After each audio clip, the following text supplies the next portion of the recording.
Moat on the volley, and the corner. What a start for West Bromwich Albion. Unbelievable! West Bromwich Albion have ruined his big day. Line again, and it's Adam Wingy who gets the final touch, and West Bromwich Albion now have a 2-goal cushion. The Baggies Podcast, giving you the latest news, views and opinions on all things Albion. Hello and welcome back to the Baggies Podcast, where of course we're giving you all the latest news, views and opinions on all things Albion. Today we're having a nice old match reaction episode, a double match reaction episode where we'll be looking back at this week's win against Cardiff and disappointing loss against Stoke on Friday night. We'll be going through all the analysis for that game and opinion from those both of those games. But for today's episode, we're joined by Alfie from Baggies Bible. Alfie, how are you doing, mate? Welcome to the show. Thank you for having me. I'm very well. How are you? I'm good. I'm slightly less good after last night, but I'm sure we'll get to that later on in the episode. But Alfie, if we just start with what sort of a thing that you do at Baggies Bible, and when did you sort of start doing that stuff? We've been going since about 2012 or something like that. Just kind of started as just Albion fans, giving their thoughts, just, chatting rubbish pretty much on Twitter. It's turned into a bit, we started a blog, got a bit of a merch on the website. It's developing something quite big. Obviously, we've got about nearly 9,000 followers now. So it is something a bit more than it was now. So it's all good, man. And you've got a blog site going, did you say, as well? You got some articles on there for people to read. Yeah, we're slowly getting up to speed with it. We've just recruited about 5 new writers, so that should be churning out articles like now tomorrow very soon. Decent. So obviously, if you want to go and check out the Baggies Bible, we'll leave Twitter and obviously website link as well in the description of the episode. So if listeners want to go and check that out, they can find that there. But Alfie, if we start off with a nice win, a 4-0 win away from home, a cold, wet Tuesday night in Wales, you've got to be pleased with that 4-0 win on Tuesday night. Yeah, well chuffed. I think it showed what we can do, really, after the... before QPR, obviously had those 3 draws and it felt like we couldn't adapt. And I think QPR was a start, and then Cardiff showed that we could adapt and get the ball on the floor and polish teams off, really. Like Cardiff they were stubborn. They weren't very good, but they were stubborn, and they wasn't going to give up easily. We broke them down really well, I thought. So and you touched on those couple of games where we didn't adapt. It was almost a very similar opposition, I thought, in Cardiff to the Millwalls, the Prestons, even Derby to some extent. And it was the way that we changed our game up and played a little shorter that really impressed me personally. Was it the same for you in the way that we got it down and we actually broke them down a bit more gradually?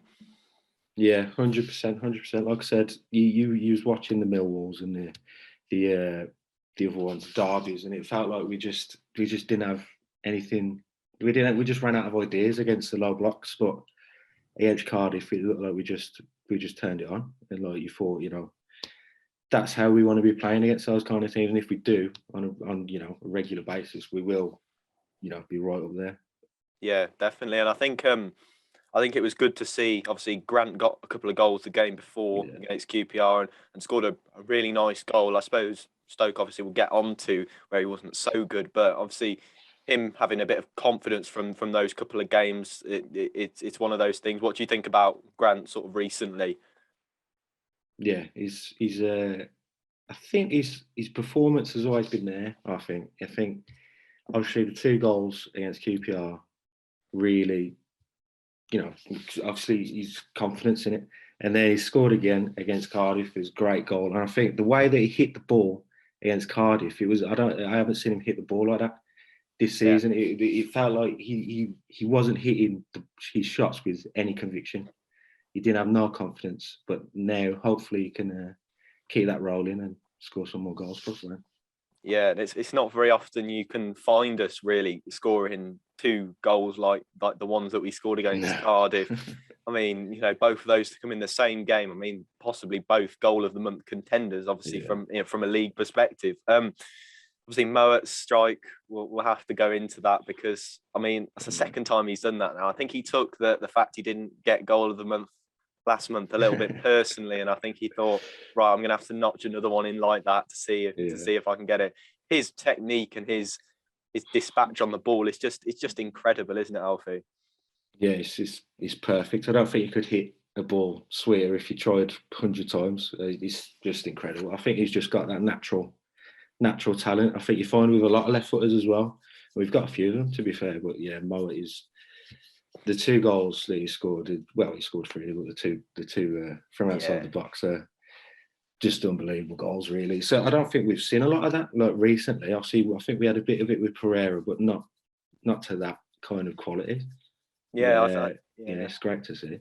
Yeah, Pereira's was a bit more like I don't know, bit lighter of a touch, like more curl on it. But Moat is just smack it, and it just goes in the right place. But I don't think he's done a shot yet from that range that hasn't really clicked or hit the target. So his technique is just phenomenal. And I've got to touch on his celebration because he doesn't. Like, if you or I had have scored that sort of goal, I think we'd be in the crowd, we'd probably drinking beer and stuff with the fans.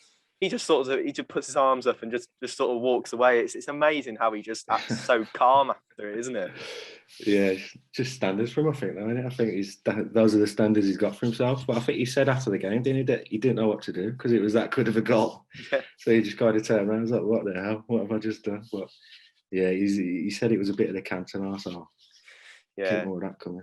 Yeah, definitely. We're hoping to see some more of those bangers from Moat. But if we touch on, I think the back three, which obviously it's been a little bit different over recent weeks because of obviously the change in injury situations for the centre backs. Obviously playing Townsend at sort of left centre back role, and then obviously Reach down the left. What have you made of that? Because obviously there've been mixed opinions, I'll say, on Twitter and social media about Townsend at centre back. I personally would say that I think Reach has done a pretty solid job in that role, because I didn't expect, I suppose my standards were pretty low for him. I didn't think he was going to be great, but I think he's done a pretty organised job. What have you sort of made of that situation? I think he started off when it first kind of happened. I think Reach wasn't very good, and then he kind of the last couple of games, barring Stoke, I thought he was very poor yesterday. Yeah, but the few games before that, I thought he was very good, really. But I think the underlying thing is, I think it's stupid to waste Townsend at centre back. I think Townsend's done a half decent job at centre half, seeing as he's, I would imagine, never played at centre back before. It doesn't matter whether he's in a back three or he's a left-footed centre back in a back three, whatever. But I would assume he's never played there before. But I think you're wasting Townsend at centre back. Yeah. Because he wants the balance in the back three. It doesn't really make sense to me. I think you'd be better off putting a right footer at left centre back, and you'd lose less because you've got Townsend up on the wing. But that said, Reach, I think, has done a relatively good job. But I think yesterday's performance from him was probably one of the worst on the pitch. I think if we'll go on to the Stoke game now, actually, because yesterday's game was pretty frustrating. I think a bit dire. Obviously, we started the game with two left-footed centre backs on the bench. I mean, in Keane Bryan and Matt Clark. I personally, if one of those were fit and ready to play, I would have probably switched it up. Despite the fact that Reach has done reasonably well, I thought against QPR he was particularly good. But I would have personally bought one of those centre backs in. What would you have done if you were Val? Yeah, I mean, if, like you say, if they're ready, I think you've got to play them. I think it's an absolute no-brainer. I mean, I think obviously, like, that only Val and his team know what's going on training ground with. Obviously, Bryan getting back up to fitness, and obviously Clark's return from injury. I wouldn't have played Clark because I think we tried to rush him back before, and he got properly injured. But I think he's been a bit too safe with Bryan. Because surely he'll have kept himself fit over the summer. Granted, he didn't have a pre-season, but I think you could have, gambled on him in the left centre-back role, personally. I think if you're good enough to be on the bench And obviously he come on against QPR, didn't he, for about 5 minutes or something like that. Yeah. So, but then after that game, he said, we're going to give him, 10, 20 minutes here and there. But then he hasn't come on in the 2 games. And it's just like, well, what are you trying to do with him? Like, it doesn't really make sense to me. But I think eventually, obviously, I think Clark will be back running after the international break. So Yeah. that's great. It kind of, everything doesn't really matter then. Yeah, I think I think it was just one of those things. You want to see Townsend almost get the shackles off him and let him off down that left-hand side. But obviously Clark, you don't want to rush him back. It's obviously good that he's on the bench, because if he's on the bench, at least he's able to play some bit of football. But I think within the case of Brian, I think if he's not going to get that start now, or if he's not going to get those appearances now, when is he going to get those appearances? It's just like, you've signed him and you've got 3, I think you had 3 centre-backs on the bench last night. Obviously Kipre, he doesn't fancy him. Let's just say that. And Brian, it just seems a bit odd that when he's got the opportunity to play those 3 natural centre-backs and then push the most natural left wing back into that position, that he hasn't done that. It's a bit odd. But obviously the performance, we couldn't do it. We could do it on a cold, rainy night in Cardiff, but we certainly couldn't do it on a cold night in Stoke on Friday. It's a disappointing performance. Alfie, what were your overall thoughts on that? Just frustration, really. I think I said it after we beat Cardiff.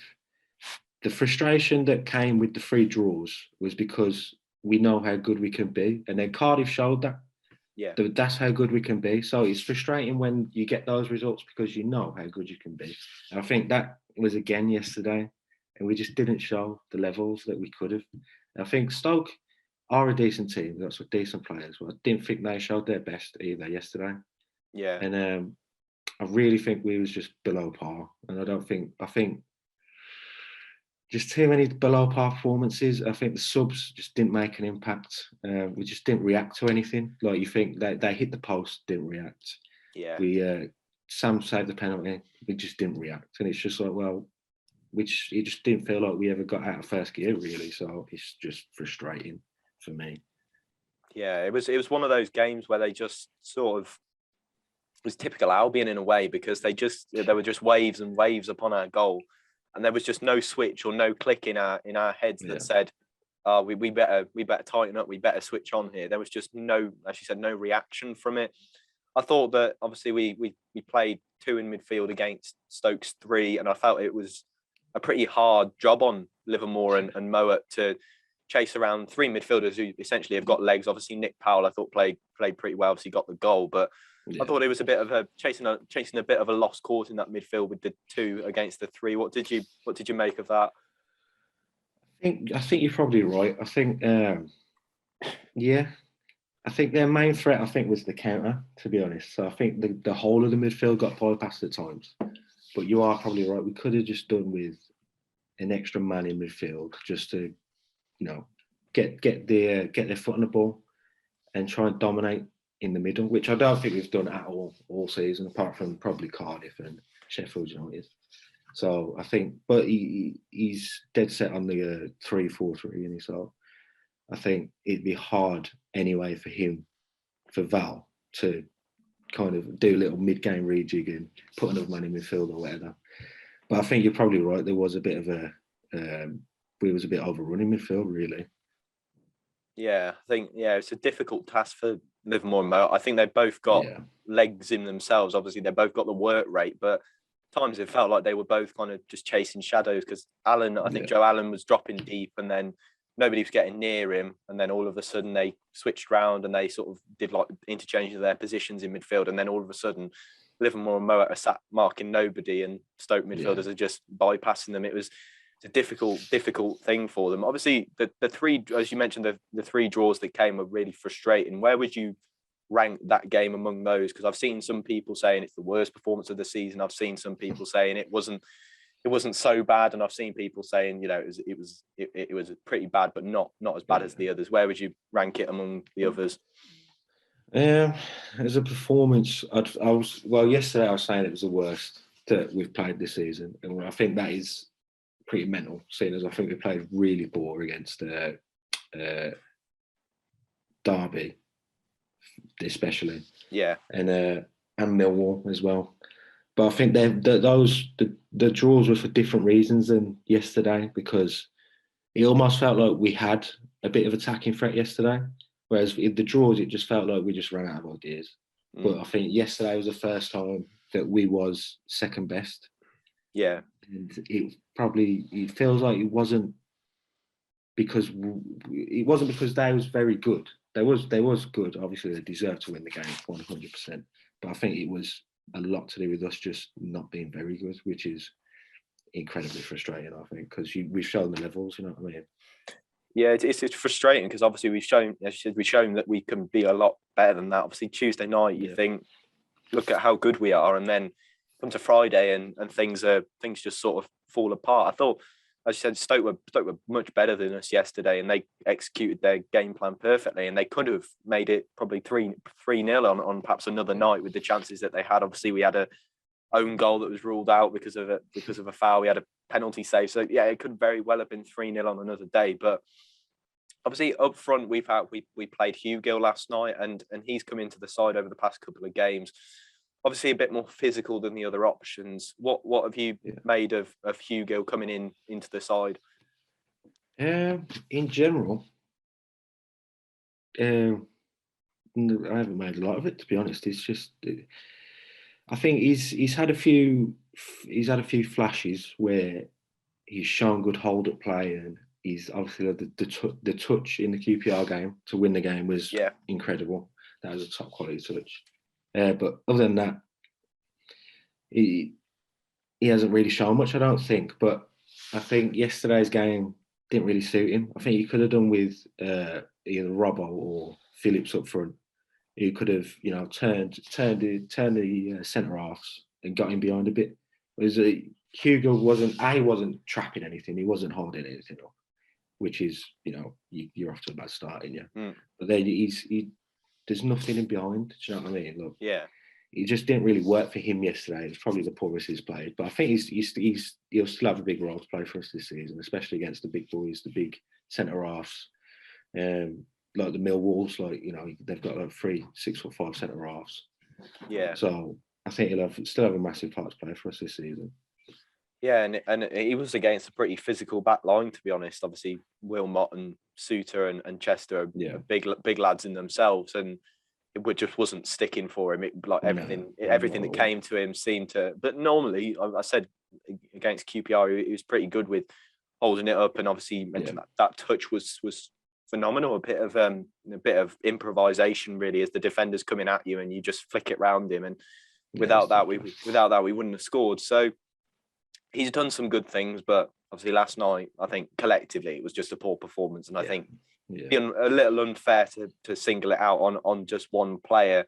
Obviously, playing Stoke was always going to be a difficult task, because they're always renowned for making a bit of a game of things against Albion, especially obviously I'd say a bit of a bogey side over recent years. But what did you sort of make of that Stoke side yesterday? Because they're obviously very well organised. They had quite a physical back line, and they, as I said, they executed their game plan perfectly. What did you make of Stoke's performance? Yeah, like you said, I think it was organised, it was disciplined, and they did their job really well. I thought the first half especially, they countered us just with complete ease. It felt like every time you turned your head, they was in behind one of the wide centre-backs. And it was just like, how did that happen? But they was really disciplined, did their jobs really well. I really like their team. Obviously, they got Nick Powell. I think he's a really good player. And then they've got Vrancic, who's been a creative, masterclass this season. And then they've got players. They've got Torres Campbell, who's not even back from injury yet. Who's probably one of the better strikers in the league. So I think they've got a really decent team. I think that'll be up there, to be fair, especially if they play like that. I think a lot of teams won't be able to break them down, and I think they've got the tools to score goals. So, yeah, definitely. I think where do you think Stoke might finish this season? Because obviously they've looked pretty in form this season. Obviously had a couple of games out of it with, I think they lost to Derby. Where would you think that they might be aiming for at the end of the season? I think the minimum they've got to be looking at now is playoffs. I think they've got an outside chance of the top two, but I think us, Fulham and Bournemouth will be too strong for pretty much everyone else. So I think Stoke could be happy with the top 6 finish. Yeah, I can definitely see them edging into the playoffs, especially they've proved that they can beat us, and we obviously I think that we're one of, as you mentioned, one of the definitely top 3 sides in the league. But let's go straight over to Stoke page. We've got somebody from the Step Along the Way podcast who's coming on to talk about Stoke City and their performance last night. Let's go and hear what they've got to say as they've sent in a little clip for us. Hi, it's Dan here from Stoke City Podcast, Every Step Along the Way. Just giving you a bit of a video review of last night's game from our point of view. So, yeah, I mean, going into the game, we were a little bit nervous, really. We knew it was going to be a tough game. Obviously, you guys have been flying. West Brom, undefeated this season in the league. And, whereas we've been playing well, what we have done is, obviously, we got beat quite heavily at Fulham. And I think last night was a bit of a game where we'd either come out of it knowing that Fulham was a one-off, or we'd come out of it knowing that we have got, limitations, and obviously the top sides in this division would be able to stop us. So yeah, that's where we were thinking going into the match. It was definitely, a game that was going to give us a bit of an insight into what we could do, hopefully the rest of this season. And obviously when the team news came out, the big news for us was that Tyrese Campbell wasn't going to be involved. I think we had an under-23 game in the afternoon yesterday, and obviously it came that he wasn't involved in that. So when that team news came in, I think everybody sort of thought, oh, he's going to be on the bench tonight. He possibly could be coming on last 10, 15 minutes if we need him. And that would have put a real buzz around the place. So I think when that sort of news came through, when it didn't happen, it possibly had the opportunity of having the opposite effect of sort of draining a bit away from people who were obviously expecting him to then be on the bench, because it is like nearly 12 months since we've seen him, and he was sort of our talisman. So when he got injured, he was really playing well. So our season sort of fell apart when he stopped playing last season. So yeah, we can't wait for getting back on the pitch. Just to see him linking up now in this team, and how this team's developed without him, to put him back into it now should be, it's going to be exciting, shall we say. We sort of negated the tactic that you guys have come in, and we were playing for the high press by sort of turning your centre out around, playing a lot of balls over the top, getting sort of out from our back early, and using Brown's pace to sort of win set pieces further down, throw a lot of throw-ins sort of around the final third area, and then use our possession game from there.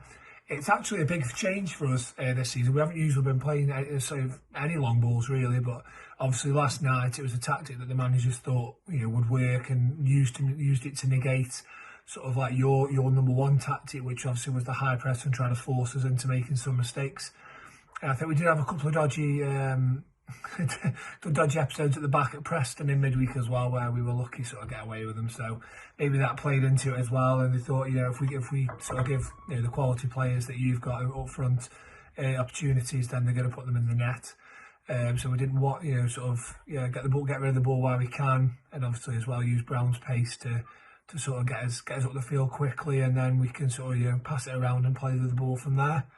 So I think that's how it went. And obviously when Brown went off, we showed quite thinking of what a good side that we can be, and that we did change our tactics then. Showed that we've got flexibility within, and with substitutions we can change the way we play, which is always nice to have. But yeah, I was quite happy with how the game went. I thought we played really well. And I don't think West Brom played as well as you probably have been doing. I think that's safe to say. I think even your manager said that. But I don't know how much of that was due to you guys having an off day, or just how much that we are pressing, and our high tempo that we have been playing at just didn't allow you to play the way you were, or the way you have been doing. But yeah, I don't think there's much fault I can put in the Stoke along the Stoke 11, and obviously the subs who came on. Thought we had a great game. Obviously, we thought it was going to be another one. We've had Barnsley, we've had Preston recently, where we've had chance after chance, and run into goalkeepers having the game of their lives. and it looked like it was going to be another one of them. But yeah, we managed to get the late goal that's seen us through in the end. I mean, yeah, I think on about to play, I think we deserved the win. But yeah, we need to get a bit more clinical. I think if we are going to be challenged at the top of the league. I mean, hopefully, the return of Tyree shortly should help us with that. Obviously, we don't want to put too much pressure on him because, like I say, he's been out for nearly 12 months now. So we don't really want to be pushing him too hard when he comes back. But I think obviously, the way he's been playing previously, and now we've got Mario Vrancic, Nick Powell's on top form. The chances he's going to be getting, Josh Timing's become a different player this season. So obviously Tommy Smith's weighing in with a few assists. Obviously he was the one who got another assist last night. So yeah, he's going to have plenty of service. So once he finds them scoring boots when he's back, it'll be all systems go hopefully for us. Pick a player out for Stoke last night was really difficult. We run a poll on our Twitter account where obviously we had the 3 selections and then other.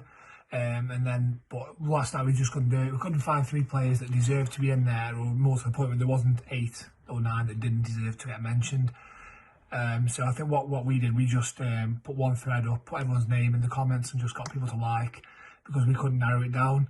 I think it's a really tough ask to single anybody out, really.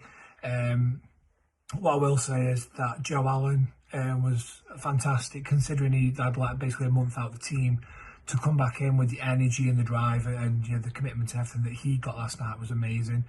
He hasn't always had great support from the Stoke fans. I think there's still a lot of people who are not 100% sold on him. But yeah, I think last night he showed his real quality, and it showed how much we missed him really, and how much control he can give us over the midfield as well. Obviously the back line, we've got James Chester came back in again, and he's another one who's not had much support from the fans, but he put his body on the line and blocked a few shots and was all one head, many headers, so he deserves a lot of appreciation for last night as well. Harry Souttar, we'll brush on him. We're not talking about Harry Souttar. Nobody needs to know how good he is. But yeah, another outstanding display from him. Ben Wilmot as well on the right back, on the right side defence. That's the benefit of bringing James Chester in on the left. We can have Ben Wilmot on the right. So much better from there. The way he can just carry the ball out as well. He's solid as ever in defence, but the way he can just when he's on the right hand side, he can just link up the play and build attacks down there. The wing backs are looking dangerous again last night. That's where the attacks come from. There we've got delivery from Smith on one side, pace from Timing on the other, and then obviously we've got the people like Mario Vrancic and Nick Powell, who just do got a bit of magic that can end up winning a game, which is what Nick Powell did in the end. Obviously Jacob Brown's another one. The fans are never going to get on his back because of his work rate. He's his energy, and he's harassing and that. He's obviously not the most gifted footballer. Should have stuck the one-on-one away. Let's not be around the bush. But he's just you can't fault him because of his energy and his work rate. As for you guys, thought Sam Johnston was amazing for you guys last night. I thought he had a fantastic game. Even from the first half, he rushed out and denied Timing at his feet. And then obviously, he stood up well for Brown as well with that chance. When he's at the post, he's not made it easy for him.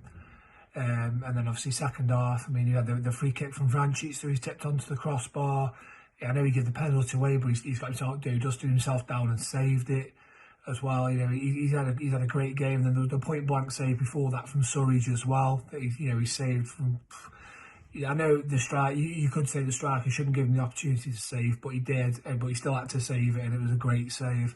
And obviously, it's taken, like I say, a bit of magic from Nick Powell just to get. Big thank you to Every Step Along the Way podcast for sending in their thoughts on last night's game. Obviously, a very good win for Stoke, and that sends them ploughing into the top 6 of the table. In fact, into 3rd place, just below Albion and Bournemouth as it stands at the time of recording. But let's head straight over to the next game, which is a game against Birmingham, a Friday night kickoff at the Hawthorns again on Friday the 15th of October, obviously in about a week's time. So there's still plenty of time to get ready for that game. But Alfie, obviously, any changes to the lineup that you'd make for this particular game?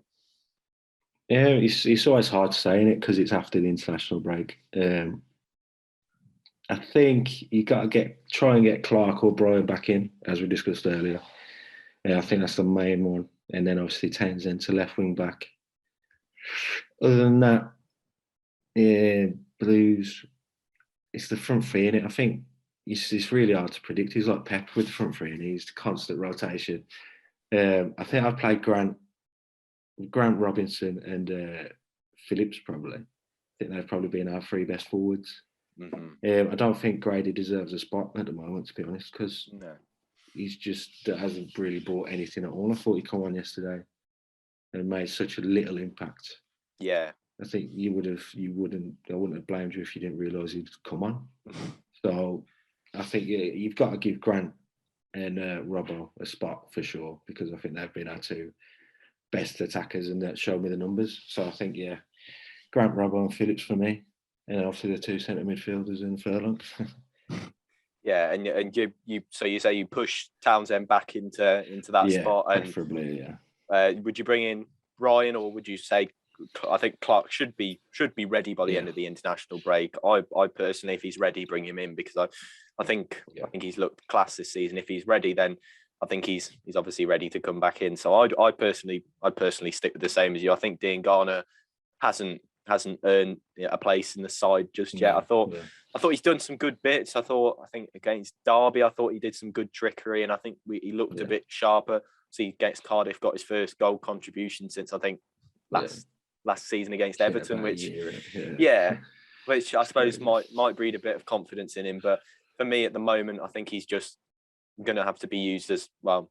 I wouldn't say impact sub, because he hasn't made the impact from the bench, but I think he's definitely a player that is more going to be looked at on the bench. So, Alfie, what sort of prediction would you go for the Birmingham game? It's hard to say, isn't it? I think Blues will be a tough test. I think, like Stoke, they're obviously not quite as good as Stoke, but I think they are quite like Stoke in the way that they're disciplined, and they have the 2 blocks of 4, I think, that they play. So it'll be a tough test. But I mean, you've got to back us to beat Blues. I think they're quite far down the table in there. So for me, I think you've got to be looking at 2-0. I'd say a couple of goals and a clean sheet. I think you'd be going home happy, wouldn't you? Yeah, I think most teams are going to try and come to the Hawthorns now and do a similar job really on Albion to. Obviously, there are teams like Millwall and teams like Derby that have really come into the Hawthorns and just sat back, taken their point and gone home with it. So I think that's going to make for an interesting game, Birmingham. But obviously, that's going to be a big task. And obviously, Swansea the following Wednesday. It's another fixture sort of build up in that midweek as well. But obviously, I'll go for a 1-0 Albion win. I think we'll scrounge a goal from a corner or something, and I think we'll be on our way. But as you said, I think we should be able to beat Blues on Friday. Sorry. But Alfie, a massive thank you for coming on the podcast this week. A big thank you to you and Baggies Bible, obviously, for coming on the show. And we'll leave some links in the description. Anything that you want to sort of direct them to that you've been doing lately that you think might be worth having a look? Just to have a look at the merch. I think it's really good. It's a really good idea that the designers had, WBA Arty inspired. So yeah, check that out. I think it's really good stuff. If you want to buy some, feel free. But yeah, absolutely. Thanks for having me, and thanks for having us, really. Yeah, absolute pleasure, Alfie. Thank you very much for coming on the show today. Hopefully you guys have enjoyed this episode of the Baggies Podcast. A big thank you, of course, to Alfie and Baggies Bible for coming on. There'll be some links in the description to obviously their website, their Twitter. So if you want to go and check out some of that fantastic merch that they've got going, I've seen a range of sort of Albion merch from yesteryear and different shirt types and stuff like that. So be sure to check that out. There'll be a link in the description. A big thank you for listening to the Baggies Podcast match reaction for this week. We'll be back again after the Birmingham City or Swansea game. We'll see what the scheduling looks like. Big thank you for listening, and we'll see you in the next episode. Thank you very much. Goodbye.